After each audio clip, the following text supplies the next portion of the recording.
السلام عليكم. بسم الله. في الفيديو اللي فات قلت لك ارقام السوق سريعا. في الفيديو ده بقى تعالى بقى احكي لك الحكايه من البدايه للنهايه. الاول عايز اقول لك دي مش توصيه للبيع والشراء، ده مجرد وجهه نظري الشخصيه في التحليل فقط لا غير. النهارده وامبارح المؤسسات المصريه والاجنبيه ضغطوا على الافراد جامد، لان الافراد كانوا داخلين في اسهم بقوه كبيره جدا. ضغطوا عليهم وشغلوا معاهم نظريه صاعق الناموس. ايه صاعق الناموس؟ بص يا اخويا، صاعق الناموس ده لما بيلاقوا الافراد مركزين في كام سهم بالظبط بيسيبوهم ويضغطوا على الاسهم دي بحيث ان الافراد يدخلوا جامد في الاسهم دي، يحبسوهم جوه وبعدين هم يخرجوا ويبتدي الاسهم دي تنزل، يعني نزول جامد. الكلام ده حصل النهارده في 3-4 اسهم، مش هقول اسامي اسهم، انت اكيد لو متابع هتعرف اسماء الاسهم دي اللي هتبدا لا قدر الله رالي هبوط، وربنا يكون في عون الناس اللي اشترت باعلى اسعار، ربنا يكون في عونهم. نرجع لموضوعنا.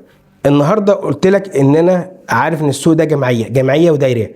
القبض جه تاني على القطاع الصحي. اول امبارح قلت لك القطاع الصحي دوره راجع، والنهارده دخلت السيوله في قطاع الاسمنتات، مواد الماء والتعمير، والعقارات.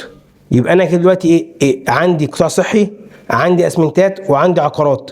دي ادوار الجمعيه. اللي بيحصل النهارده ان الصناديق المصريه دخلت سندت الصناديق الاجنبيه جامد، صفي بيع صفي بيع صفي بيع، عشان تخوف الافراد. السوق فعلا كله احمر ما عدا سهم السكر تقريبا، وكم سهم بالعدد.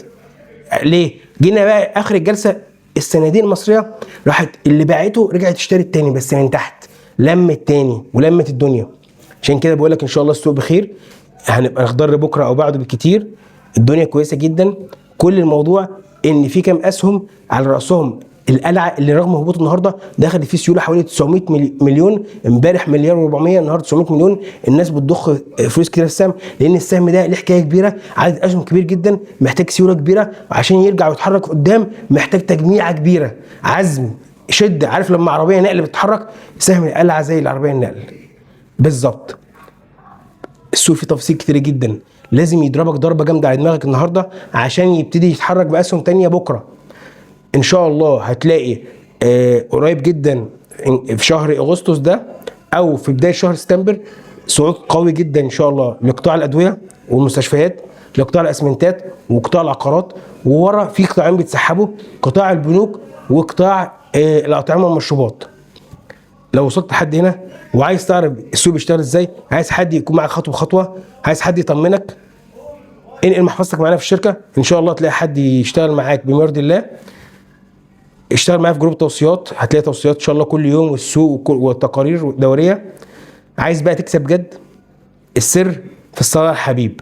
صلى على الحبيب قلبك يطيب، هو ده ان شاء الله المكسب الاكيد. السلام عليكم.